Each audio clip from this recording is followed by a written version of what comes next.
we'll discuss issues falling out from John Mahama, the President of the Republic of Ghana's State of the Nation address to Parliament just in the last 2 days, because we've had, I guess, a write-up or a statement coming from the chairman of the MPP, who is also, again, contesting for his position again, Jake Obechebi-Lamte, saying that it's a stolen idea. And so we'll get to discuss that. Ghana is still the most attractive investment destination in West Africa. Again, according to the president. Is that really true? Well, we don't know about that. But one thing that has caught the mind of many people before just we start the discussion is about issue of homosexuality. Because a celebrity in Ghana, he's called A+. I hope you don't think that I'm getting too much, hyped up over this issue. Yesterday, that's on Wednesday, he was all over the social media and the internet, said to have been banned by the BBC page because the administrator of the Facebook page of BBC said he's been banned because he posted a comment that seemed to have sounded, it looked like homophobic, racist, sexist, sexually explicit, abusive or otherwise, which the BBC page said was objectionable. And he replied, Tria, come to Ghana and you'll get what that means. But I guess the world is changing. Let me just introduce my guest for the morning. Bernard Mona is the General Secretary of the PNC. And we also have Gordon Akogan, a member of the NDC communication team. Thanks for joining me this morning. Now, your comment on this I guess where the world is developing, so as Africans, we need to develop alongside. Well, I'm a politician. Let me start from that place. And my constituents are people. The only way I can continue to hope that there will be people in our society is that procreation is allowed. Mm-hmm. If the majority of my constituents decide to heed to the call by the BBC and others that we should become a lesbian and a gay society, invariably, that means that I'll have a depleted constituency, and I'm somebody of hope. It means in the not distant future, our generation will be perishing because we are not marrying each other. Or we are marrying man to man and woman to man, a woman. Therefore, there will not be procreation. Well, you can do surrogate... Can I? Okay. So once there is no procreation, what it leads, invariably, is that we will not have the next generation coming up. And I will not have a constituency to rely on. Possibly, we will be the last batch that will exist on Earth because of this nasty attitude that some parts of the world want us to accept. This morning, I doffed my hat out for A+, for speaking in no uncertain terms, particularly with regards to our traditions and culture. And I think that the BBC can have their BBC. A+ can be in Ghana, and I will adore that man. I've been trying to get his number to express my personal condolence feelings of excitement by his statement. And I think that African leaders must learn. I am glad that Nigeria, when this issue was mentioned by David Cameron, Nigeria took a bold step to ensure that it was formalized in their laws. I am glad that His Excellency President Mills stated his mind ab initio and told them that you can have your aid and what have you, but Ghana will not subscribe to it. At that time, I said that was necessary, that was good.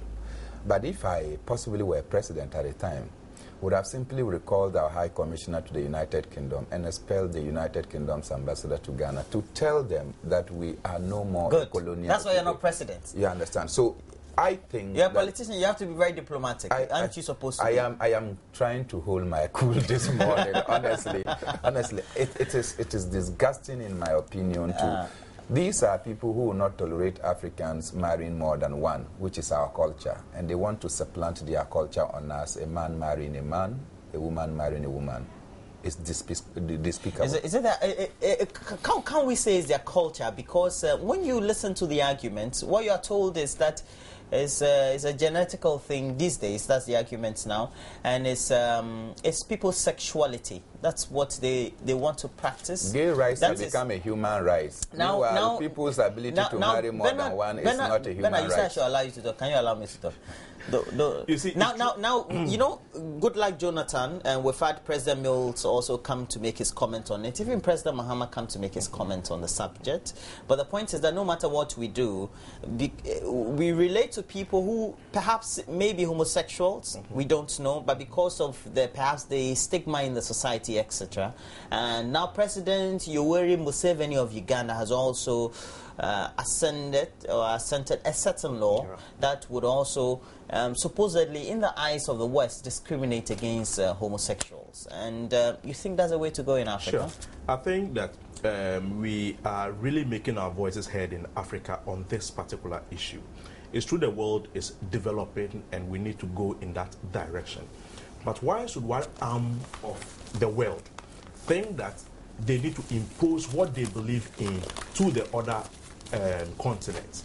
We have our rich culture, and sometimes I blame ourselves because of our poverty. We are not able to make our voices heard in the world. For instance, a lot of people have made their voices heard irrespective of the support. They know that it might not come from them. These people are rich people that will want to bring AIDS and all those things, and they are using this as a game plan to cover up what they are doing. We also have our rich culture, as Bernard said, and they oppose to it. For instance, marrying two is acceptable in Africa, and even some religions even accept marrying four, but they see it as backward. Why should we accept what they are bringing to us? Which is but the truth is, in our society, we have people who have those tendencies or are. It's not true. All right. Can we do a discussion? The Ghanaian Observer says NDC to mess up free SHS. Well, they are not. They have just couched it this way because it's coming from supposedly Jake Obechebi Lamte's damning verdict over Mohammed stolen idea. Now let's go to page 11 and look at which idea they're talking about. And is an idea about senior high schools and the president's comments that his government will, from 2015-2016, make sure that it is free for any school-going child, only when it's for boarding schools, not boarding schools, so to speak. And it's also because they want to invest some costed amount of 71 million Ghana cedis annually to implement such a policy. What do you make of it? Really, it was an idea that was trumpeted by the MPP and its flag bearer, Nana Akufo-Addo, prior to the elections. So it seemed. But this last elections, education gratefully played a huge role. Meaning what? Because you mean dominated the discussions? Dominated the discussions. And President Mahama also espoused his vision, and it's even in our manifesto, that we believe in free education, but by the Constitution it is FQ, free compulsory universal basic education. And the Constitution says that we need to graduate it. There's an Akam proverb that says that Ufiti preko epausia mujaneba. If you want to wake up one day and say that you are going to take all the debts on your tooth, it brings out blood, or you wouldn't get the effect that you want to get. So the Constitution has even provided all government, successive government, that let's move towards getting free education. And we believe that we need to get the infrastructure in place. After the 1992 Constitution, the first NDC government under President Rawlings saw to it that through NGOs like 31st also went down to build crèches, build schools, however small they were, so that we will be moving towards. But in the last election, for example, your candidate, who is currently the president, John Dramani Mahama, espoused that what needed to be done and what the NDC thought was appropriate was to move gradually towards this very initiative. Now, all of a sudden, this is coming out of the blue. It is not all of a sudden. Is it not a copycat of Nana Addo Dankwa's own vision, but and also of the MPP? Not at all. Tuesday, we are going to cut short for the commencement of 50 schools that we promised. Something I should have done from the last year. Very good. But that is why you don't rush into things when funds are not available. Then, for the sake of the cameras, you knew funds were not available, but you were making promises. Of course. That is where you budget towards it. Now funds are available. Contractors, some of the contractors have even started. They are already on site. And the construction is going to take 18 months. And by 18 months, we are assured of getting 50 schools, whilst others are also going to follow suit. We are trying as much as possible to get the 100 going on starting this year. And the plus that we are going to face with that is that with the 18 months, we are going to end, the last one is going to be completed in August. School starts in September. So plus and minus 2015-2016 academic year that this program is going to be rolled on, we have at least 50 schools added up to the numbers. And these are community day. And the plus of it is that, why should I force to get into the Prempeh College and the Achimoters, where I can be at my community, where I can access education free of charge, probably by walking or getting a bicycle or something to my destination. Bernard, but seriously, this almost came out almost as if the MPP policy that was always trumpeted during the last election was just coming into fruition, but this one only being implemented by another government. If it was good, what was wrong with it during the campaign period? What is wrong is that people are stealing national ideas and appropriating them as their personal ideas. Well, if I remember, the PNC also talked about education. Yeah, people are stealing national ideas. They are not bringing anything new from what the nation has unanimously agreed on. If you take the Constitution, there's nowhere where get fund has been stated. In 1998, you remember the Mobrowa struggle. Students were beaten mercilessly. Some were shot in their stomachs, and their intestines gushed out. The PNC at the Kumasi decided that we should introduce an education trust fund to be able to contain the suffering of students. That is not what is contained in the Constitution. It is a novel idea. Today, Get Fund has been implemented despite that the PNC is not in power. We don't go saying that you should not implement it because it is not your idea. We spoke about national health insurance, remember, in the 2000 presidential campaign and at the presidential debate. National insurance, health insurance is being implemented. It has indeed taken over from the cash and carry. It is implemented in a manner that we disagree with, but we don't say don't implement it because it is our brainchild and not contained in our Constitution. Unfortunately for those who are making this noise, they have forgotten that Article 25(1)(a), B, C are talking about how education should go. And remember, Article 25 comes under Chapter 5 of the Constitution, which is on fundamental rights, fundamental freedoms. You understand? So clearly, education is a fundamental freedom. And Article 25(1)(a) is talking about basic education being compulsory, universal, and free. B, 25B, is talking about secondary education in all its forms, being made available and in particular progressively free. And C is talking about tertiary education being made progressively free. Now, if you go to Article 38(2), it's talking about, that is the directive principles of state policy.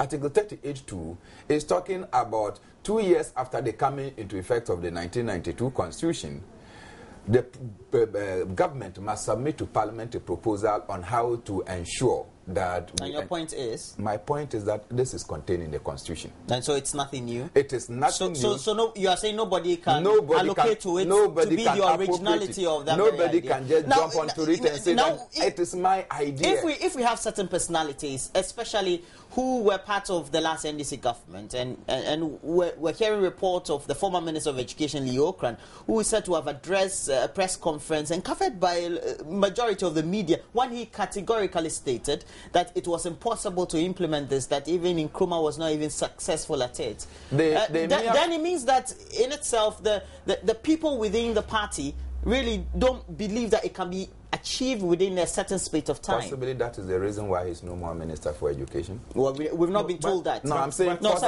wait, Gordon. Possibly it is the reason why he's no more Minister. You have your 10. Okay. Maybe, possibly. I'm cautious of the words I use. I say possibly that is the why he's no Minister for Education, because this is a constitutional guarantee. This is a fundamental freedom that the people of Ghana must enjoy. And the promoters of the Constitution certainly know the history of this country and decided that this is what we must achieve. That we are not able to achieve it is an indictment that we are not even respecting the main law of our nation. And for me, we should do everything possible. What makes it impossible? What makes it impossible? Now, the president is saying that we are going to have a progressive introduction of it. Something Nana Akufo-Addo of the MPP said that if he was elected president, would have done way back. I'm sure that would have been 2013. So what is the crime here? The crime is that somebody decided to go into the Constitution and say we have to do something, and he did not get the opportunity, and somebody is working on it, makes it a crime. Is it not for the same Ghana that we are going to? Those are ideas of stolen conviction, is that not? Which one? Because how can anybody steal from the national constitution? How can anybody possibly steal from the national constitution? This is in the constitution. So if the MPP decide to draw their manifesto from content of the national constitution... it's nothing new. It is nothing new. It is there. Gordon. Yeah. Lee Okran never said that. No. He addressed a press conference. Yes. I remember that very press conference was played over and over during the campaign period. Because they played a certain portion of it. And what he said was, what Nana Ama is touting, that one is going to take 20 years. And he explained that. And based on that, that is why we are not starting with boarding school. And it's a gradual process. So if Nana Ama is saying that, just picture this. Most of our children are in private schools. They all graduate, going to secondary school. They want to come to the government sector. So Lee Okran said that when we are going to have all these people going to it free, having people in the private sector also enjoying free, then it means that this one is going to take 20 years. And that is the truth. Where we are now, the Constitution has even accepted that you can't do all at a go. So let's graduate it. Now, God willing, 2015-2016 academic year, we are going to roll a section of people on senior high school on the free education policy. That is, we are having those enjoying a day, not going to boarding school, going to start with it. Probably 2017 or 2016, we are going to have feeding probably taking on, or another government coming over to say that I am even picking secondary school uniforms and all those things. We had a government that said everything will be free. The school uniforms already were being distributed. That one was on the primary. Yes, we do understand that, but it's still part of the education process. Sure. And now, particularly when a personality says that, well, within the belt of from kindergarten through JHS to SHS, that is basic because of a certain philosophy he had that even transcends the current policy that would be implemented by your government. So you see, when somebody is touting something and cannot even provide for the people of Ghana, who told you? He's not had a time in office as president. We've had, so you can't make that conclusion. No, but you must know the number of children in school today.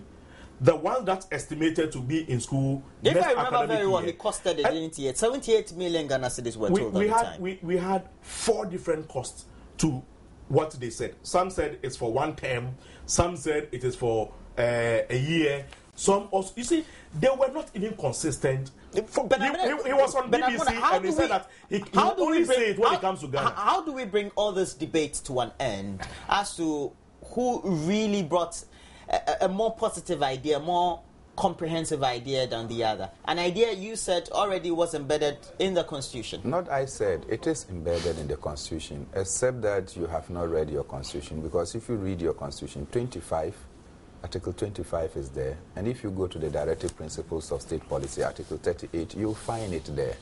And you realize that our parliament has not been responsible, because 2 years after the coming into force of that parliament, that is 1995, there should have been a call to government so that government will submit to them a proposal on how we'll be able to manifest these fundamental freedoms that are enshrined in our Constitution. How many years today? Over 22 years. The Parliament has not yet called for a policy so that it will be brought to Parliament for them to debate on the way forward to manifesting the fundamental freedoms that are granted in the Constitution. So for me, that is where we should take the challenge to. Why is our Parliament so unconcerned about issues that they have to pick up? Beyond that, I think that, look, it is a good policy that all of us must look at. I have always decried the concept of day schools in our, particularly day secondary schools in our concept. Because when we were in secondary school, you could have people coming from every aspect of our nation, then we met. You know, there was cultural integration, cross-cultural integration. You got to understand people. You made friends from all parts of the country, and therefore were able to reduce to the barest minimum this issue of tribalism and superiority that other people feel about others. So people had the opportunity to go to the other side of the country, so you understand and appreciate how life is. And when you go back to your various communities, you are able to tell stories about how people from different parts of the country live. So if we are doing something today, and now we have these two schools across the country, and the president is saying that we are going to eliminate the concept of paying fees for the day. Do you think that is laudable? That someone who said it will be implemented from the start. No, you see, all this we are talking about. Why? Is basic education free, compulsory and universal? Is it? It is not. Well, there are people of school-going age who cannot go to school. You know that? Yes, in that respect, yes. Because we don't even have the basic schools in some communities for them to attend. But for so those you who cannot attending, say that it is free. You cannot say it is compulsory. Where is the compulsory aspect of it? It so is if we free want to for those who are going to school, but basic school is not universally accessible. No, that's the whole point. Compulsory. And I know in the Constitution it says universal accessibility of education. The universality of it, the compulsory nature of it has not been met. And these are aspects that we have to achieve. If the base is weak, the top will certainly not stand. You're being biased, aren't you? And on the against the MPP. That's what Wait a minute. There is no biasness in talking about something that is pointed in the Constitution. All right. There is no biasness in mentioning that things that are not being mentioned in the Constitution. The PNC spoke about them. The NDC implemented Get Fund, which is an idea of the PNC. You remember? They formulated the Get Fund law. The MPP implemented National Health Insurance. All you're saying that no idea is new. No idea is new. And it doesn't belong to any particular person. It doesn't belong to anybody. It has not been patented or trademarked. No idea is new. This is now the case. let's look at it. There seems to be this very dichotomy. As experts keep saying that the economy is in the doldrums and the future will be very gloomy and the variables would just not be adding up in the next few months or if not years. But the president seemed to be stating that, well, Ghana seems still to be the most attractive investment destination in West Africa. How did he come by that conclusion? Let me say this.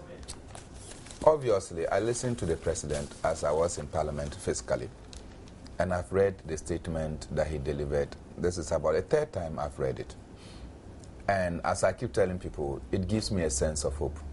It was a speech well researched and possibly well delivered. What I am not bold at saying is that it will be well implemented. If what was read to us is going to be implemented to the latter, certainly there is hope for our nation. There cannot be doubt about it. We in the PNC have been consistent that, look, we cannot be an import-dependent country. That we should be able to produce at least to cater for our food needs of our nation. We have been consistent in saying that rice imports in this country is way above the limit that we should. The president comes to say about 3.6 million US dollars is expended on rice importation. What it means is that we export employment worth 3.6 million outside by importing rice and create unemployment worth 3.6 million. He says that sugar alone, bear in mind that between 1972 to 1975, Ghana was able to produce sugar, had sufficient that each year we're exporting 30,000 tons of sugar. It means we have the potential. How come suddenly Ghana is now importing 1.6 million US dollars because of sugar? Because of imbalances in trade, right? You understand? And the priority is being wrong. It's certainly wrong. That is so wrong. If the president identify these and say that these we are working towards, we are instructing our Ministry of Trade and Industry to take steps so that we'll be able to stop. The Ministry of Agric will come in. What it means that the future looks better for us. Obviously, in the current state of things, Ghana lacks industries. In fact, as I keep saying, in the 1960s, a ton of cocoa could purchase 2 VW cars. Today, as we speak, you need 20 tons to be able to buy 1 VW car. What has happened? What happened is that whilst VW kept appreciating in its modes, adding value to itself, cocoa has always been cocoa beans the way it is. That is how we export it. And therefore, we have not added value to cocoa, and they keep adding value to their VW. What we can do as a nation, therefore, is that we should move from being exporters of raw material to exporters of finished and semi-finished goods. And that as a result way we'll be able to come... And all this is saying makes Ghana a very good investment destination, because all these priorities have been outlined by the president. How do we make sure that all these are implemented and will be followed through? Good. Before then, if you do the pest analysis, compare the political, economic, social, technological, on West Africa, you realize that we are far above. And you see, it's not just by the making of one government, but by the understanding of me and you. For the technology and the economic analysis, would you say you'll be on the same wavelength as somebody who will criticize that the variables are not the same? Most of the time, when people are coming down, they come most of the time with their technology. What they may be really interested in is the political stability, economic, and then the social life of the people. And that is where Ghanaians, we've always been the gateway to Africa, because we are warm, we are receiving, and these are some of the things that basically people look out for before they come and invest in any country. And I was so happy when the president decided to really appreciate what people of Ghana were doing in their local... You didn't have a choice. We didn't? You didn't have a choice than to be happy. Oh, no. Because a member of the NC, right? No, sincerely.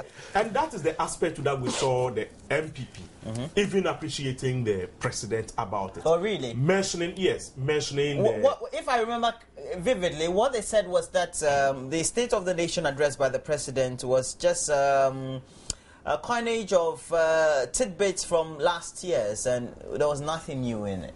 And to me, though it's not true, there's nothing wrong with it. State of the Nation, you build on what you said last year, what you expected to achieve, what you were able to achieve, and the way forward. No. So the state in which we were, that's not the state. You need to let people know that last year we promised, for instance, the 50 schools. He said we are supposed to have started it last year. We didn't start it. So it appeared in the State of the Nation, and now we are going to cut for the first year so you build it. Not that. Because that promise has not been fulfilled then. No, he didn't fail. By your analogy. He didn't meet his target. It doesn't mean he has failed. It's two different things. He didn't meet the expectation and what we budgeted for. So this year, we are now going to do 2 scores. That for 2013 and that for 2014. And that is a successive thing that we are doing. The president critically said there will be sugar factories that will be established in Komenda or revived in Komenda, and one that will be established in Savelugu. And then extension of the EDI fund has now been giving the impetus for tomato farmers, etc., to have access. But we know that sometimes these directives are not followed through. If it's not been done the first time, why should the president be believed the second time? Well, that is the point I was making. I said it was a very researched speech. It was deeply researched, and indeed, the president spoke eloquently on that day. What I cannot... Eloquence doesn't do the job. Can I?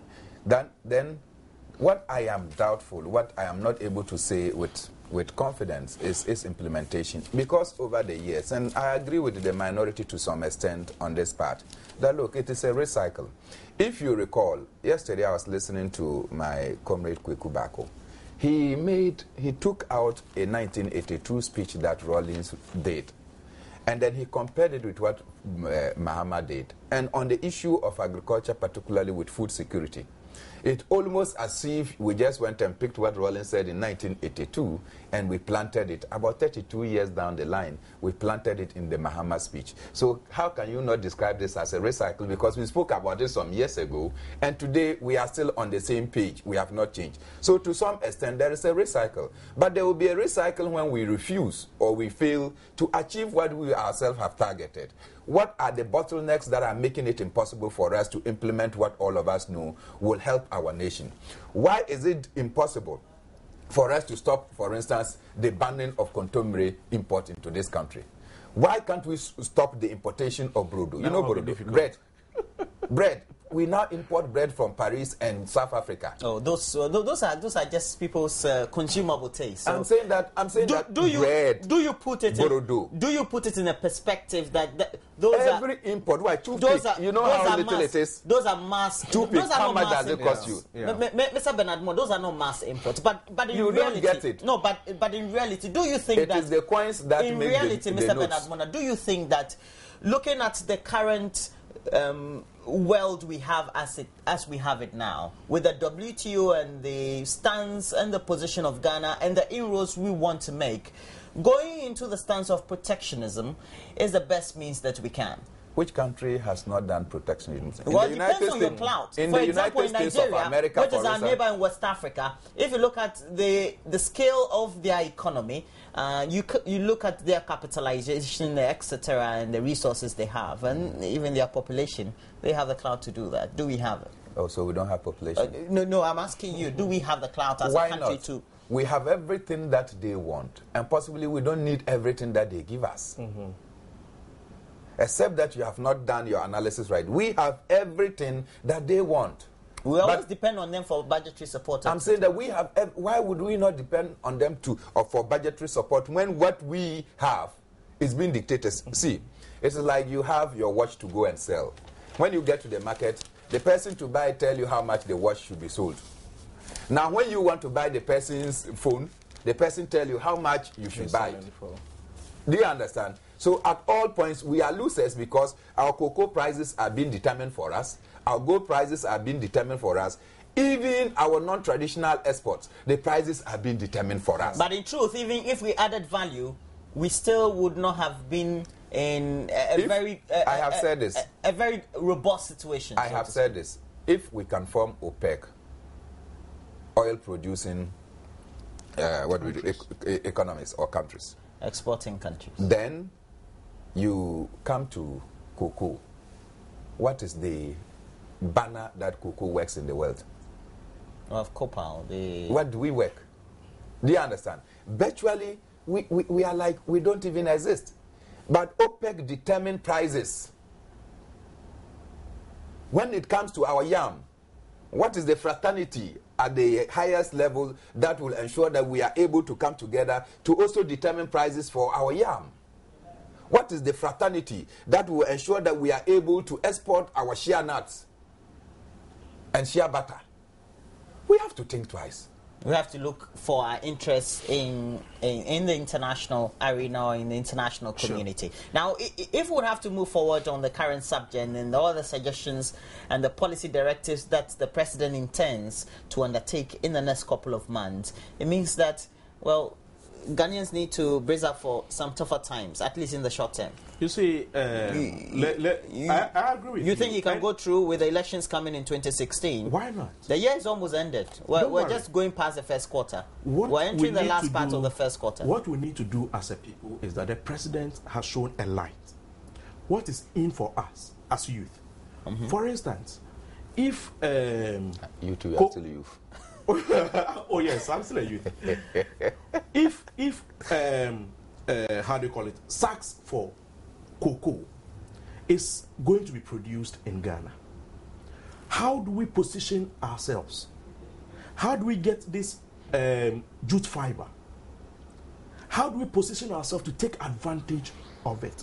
Most of the time, we look up to the government to finish what he has said. But most of it is also directed to the private sector, and especially some of the youth who are not working today. Let's position ourselves. I went to Nigeria, and sincerely, the rice I took, I didn't enjoy it. But they were enjoying it when they were eating. No, they had no choice, because already they have a policy in place for which they have reduced importations. And so when we position ourselves that we are going to eat made in Ghana rice, it puts, you can, if a private person decides that I'm importing it, it will be choked in your warehouse. Nobody is going for it. But precisely the point about consumables and the taste of consumers. I don't have a problem, but it's a psychological thing. When he was talking about the speech that Rollins gave, I know Bernard doesn't agree with me, but the speech Rollins gave in 82, there is a particular voice that a station has been playing Saturday mornings, let's say Radio Gold, on Kwame Nkrumah, some 50 years ago. Odd years ago.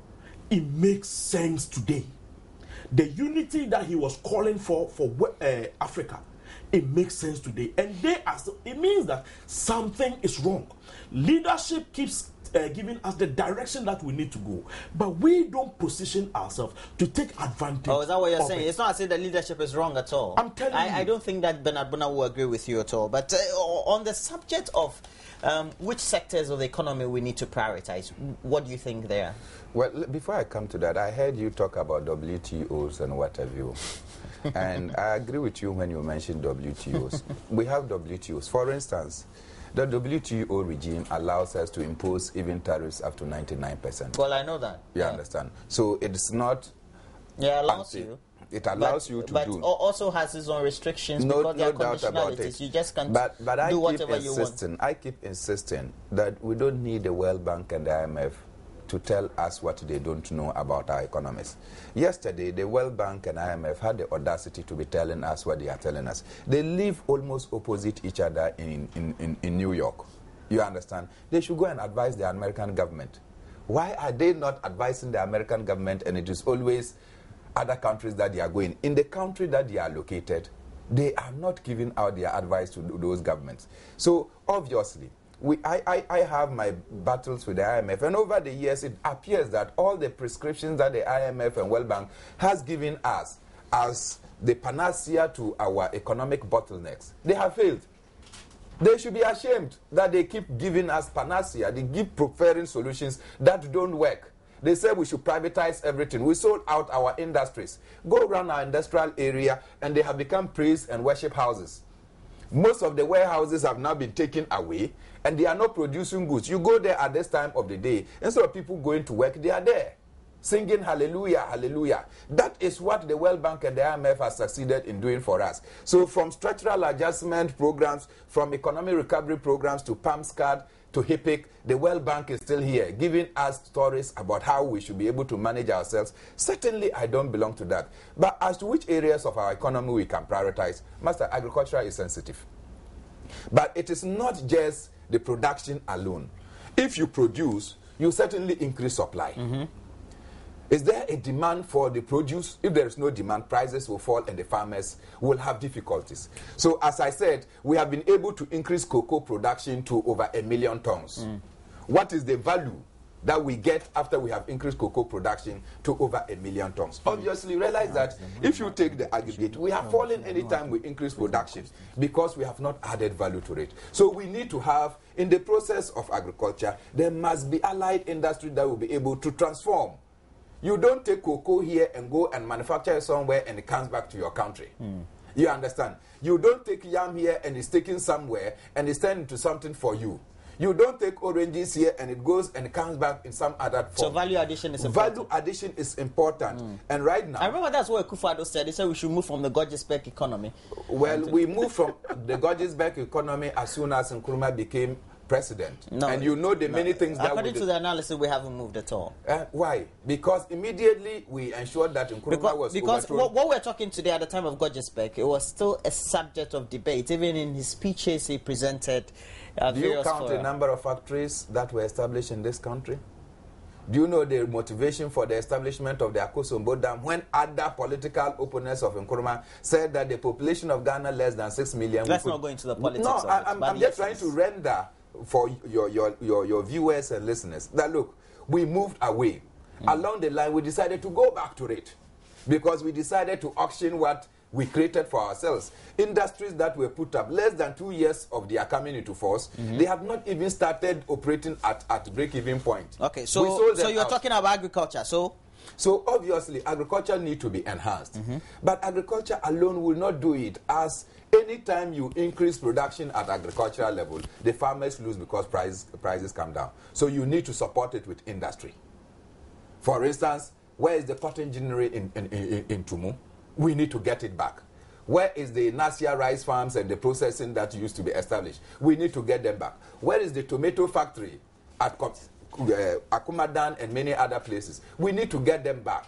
As soon as we get them back, they generate employment in their own way. They are able to augment income flow, and they are able to bring stability to our currency. You don't need the Bank of Ghana to come and tell us our currency will stabilize, because most of the things, and if you go to the Ghana Living Standard Survey, it tells you that between 40 to 60% of the Ghanaians' income is expended on food. And the food we are eating, we import. So it means we are not food sufficient. The food we are eating, we are importing. There's no food security for us. Otherwise, we'll not take $3.6 million and bring rice. Which other areas do we need to prioritize? Apart from agriculture? Yes, and if you look at our oil sector, we have 20 years. I think the lifespan of the wells that have been dug is 20 years. 20 to 30 years. 20 to 30 New years. ones are being... I don't have a problem with the new ones, but it means that we don't have a lifespan that will transcend or go beyond our generation. What are we putting down for the next generation that are going to come after us? Every time we are all the oil money, and that is what is sustaining us now. 13%. That's what we own, but that 13% is really helping the budget as we speak now. But we need to move away from this. If you talk about the food distributions, the railway sector, all these are down, and I'm happy that the president has assured us that... But you've not answered my question, because I asked you which other sectors apart from agriculture that Bernard Mona enumerated that you think also need... I talked about agriculture and industrialization, and this honestly is the two that we can't do without. And if we prioritize this area, automatically our importation will reduce. Is it enough for us to say... We need to also expand education, for instance. Construction is key. Because those are key capital expenditures. Construction is key. Why? Every capital investment that you make, there is a future trend of benefits that comes with it. So, for instance, if the president is interested in rail, and I'm happy for it. Now, if you take rail through Accra, through Tema, and enter Yendi, where we have discovered iron ore, you understand? You know what that means? You'll be able to cut bulk, and you'll be able to take even to the shores. Now, the absence of rail makes transportation even a major problem. So you need to have your construction well done. You need to have the infrastructure well laid. Otherwise, people will produce so much in their farms, but the roads are not motorable. Okay. If you go to Bisikpan and produce, you know where Bisikpan is, how to get it even to where? Bisikpan is far in the upper west region. No, we can't get there. You understand? And it is in the remote area. Before you can even get it to the township, Master, you know what you are going through. So with with good roads, you'll be able to produce from those areas, and then you'll be able to bring it to the marketing center and what have you. So I think that the construction industry also need to be part of the scheme of priorities that we are looking at. No, so huge massive infrastructure that we need. Looking at our food stock, we don't have a serious problem in growing our foods. Because as the town you mentioned, I've not heard of that name before. But these are places that food are grown. But the next year, when you don't buy it, you realize that production goes down because he didn't get the return to reinvest in it. And this issue of this GMO, I know it's not there. That is not the area that we need to really concentrate on. No, we're not talking about GMOs. Yes, you shouldn't bring GMOs into the current argument. I think you're going off track. Now, production is not our problem. No. You once you have raised GMO, let's end your bit. Now, when I meet the political people, I always want to ask this very question. You say all these nice plans by the NDC government and President John Mahama, beautiful, nice. The point is, because perhaps we have observed that the politicians and the political parties perhaps are more parochial than very much nationalistic. By the time they come into office, after the first year, they are thinking of the last year as to how they will be seen to have been responsible and how accountable they have been to the people. How then do we make sure that all these continue even if your political party is not in power? Because the NPP comes, they have different priority. The NDC now has a different priority. The point is that there's no continuity. It depends on me and you. No, it doesn't depend on you and I. Because I am not in government. You are the politician. Your party is in government. I mentioned some highlights that the president has mentioned. How do we position ourselves to get the best out of it? For instance, politicians will keep telling you what you want to hear. But the truth is that, what's the percentage of truth in what the person is saying? Is that not an indictment? For you, a politician sitting there talking this way, is that not an indictment? It is the truth. It is the truth.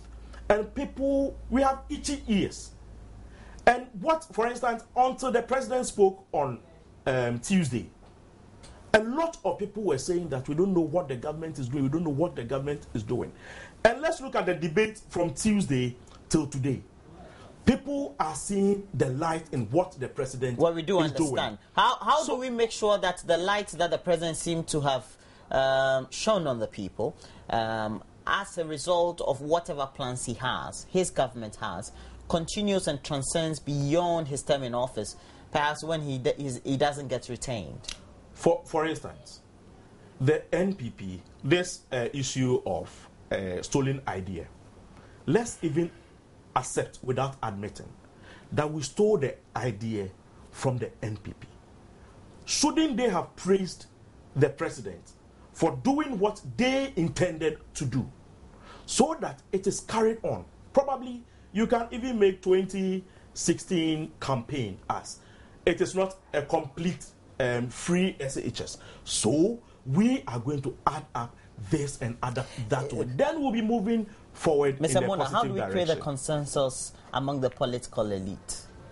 I think that we have had consensus. You don't have? We have had. Because there's no continuity in policy directions. Except you want to say that the Gang of Four were discontinued as soon as the NDC won elections. But those roles, some of them have been completed, others are still in construction. They have been completed. There are other projects that successive governments decided not to deal with because it was started by some other. But I think that the major problem we have as a nation is that if, for instance, somebody starts what they call the National Youth Employment Program, and you come and you are working to improve upon it, your own party will say, when they came, they brought no idea, it is our ideas. Suggesting, so it is our society, suggesting the why.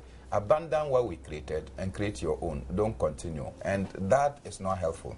But I think that of concern, and I think that the president answered this. Say, look, he has tasked the National Development Planning Commission to come up with a framework that will ensure that we are able to do the many things that he talked about, to see how we'll be able to produce, establish the industries, to have the linkages in terms of rail transport and what have you.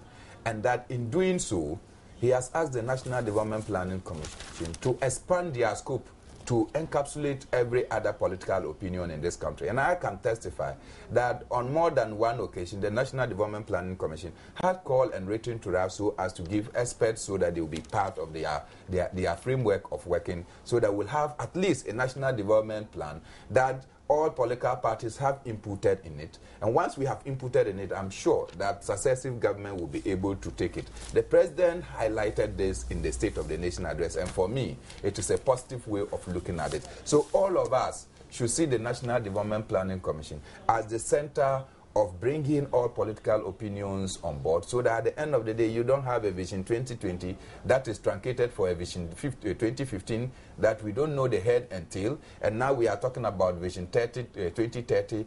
So we should have one vision. Well, I get your point. Let's just take 5 minutes to make some commentary on this. Fire renders 500 jobless at Kumasi Central Market, and I'm sure you may have heard the news from Wednesday that fire rendered those traders on the market. And the same thing about fire all the time. Yeah. I think this is not the first time that this market is actually many markets. And all these periods when the KMA decided to go in to make sure that the right things are done, these same market people said that no way.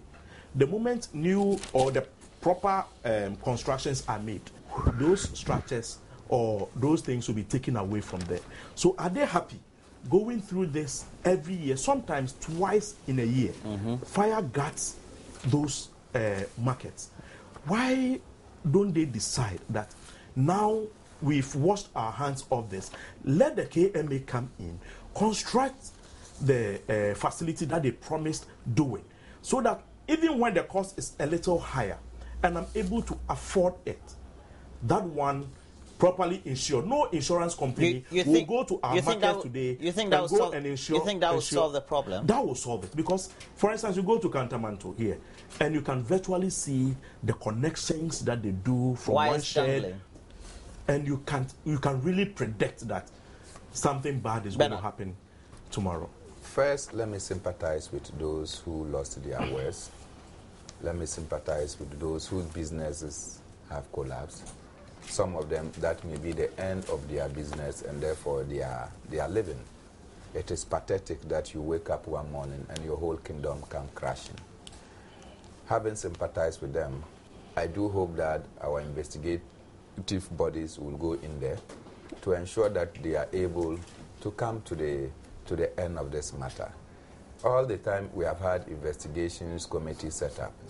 The question is, what has come out of those committees and what have you? Remember, I think the first major thing that happened was at the Ministry of Foreign Affairs. That was gutted. We set up a committee. The report, we don't know what has happened. So what it means is that we are a nation that is interested in setting up committees. The reports are brought, and probably little manifestation is seen of the reports. I hope that these spate of market fires, particularly in the Kumasi markets that we've spoken, this is about the third time, as I remember, that fire in that market. And this time, I think, is on a massive scale. So we should take the necessary steps. Sometimes we have to bite. It is not what the traders say they want. It is what all of us perceive as good for the society. If the KMA, for instance, go and notice that, look, things have been done wrong, the KMA have the power with the law to be able to dismantle those things and ensure that the appropriate things are done. Political meanings are given to it. It is because every time people think that, no, don't do this because you may lose. Okay. At the end of the day, we suffer. I totally think that we have to do the right things and damn the consequences. All right. One water treatment plant will be shut down. You know, the last time there was a best pipe somewhere. Did they even see it? Just a minute on this one. I think that Ghana Water Company must up their game. There is a lot of spillage, a lot of people don't have water. As one time I met with them, and I told them that for the past 15 years that I've been living at where I live, we've not seen water. And one day woke up to realize that there's a water bill. And I was wondering what they wanted me to do. I don't have a problem with shutting down the Pong water station because it's going to lead to routine maintenance and possibly to lead to it's actually an expansion of a more efficient and probably an expanded water supply within the next day. So maybe all of us as a nation must bite the bullet within the next 5 days, find alternative ways so that they'll be able to do what work will ensure that they are able to deliver appropriately. Where do you live? Yeah, La Paz. You have water. Yeah. And I think with this spillage of water, there's an impression or there's a truth about it. The moment you see water gushing out from a burst pipe, they don't come immediately because the idea is that the moment they turn the whole place off, if for instance the pipe might be in a gutter or something, the moment they put it off, there's no pressure. So the waters from the drain moves, the drain moves into the pipe. So the moment they open the pipes, those dirt and filth are pumped into the houses. So until they are ready to work on it, they make sure that the spillage goes on so that this thing enters our households. Let me just take a second to say that I am, and on any show that I find myself, our appeal to the Ghana Health Services, our appeal to the Konfanachi Teaching Hospital, and all those institutions that are concerned with the issue of this Suebab's baby that is missing, that we must get to the bottom of it. It is not sufficient for doctors to go on strike or to run away from their jobs. Bottom line is that somebody's baby is missing. The baby must be found. Well, thank you very much. And Bernard Muna there, he is the General Secretary for the PNC, the People's National Convention. And also we've had in the studio from the NDC, Gordon Acquah, and thanks for joining us, gentlemen. I hope to have you again to have... You see, the name is Gun. Acquah. But I don't go there. Well, we have to bring you the latest news headlines we have on the hour. It's Gun, or it's spelled Gun.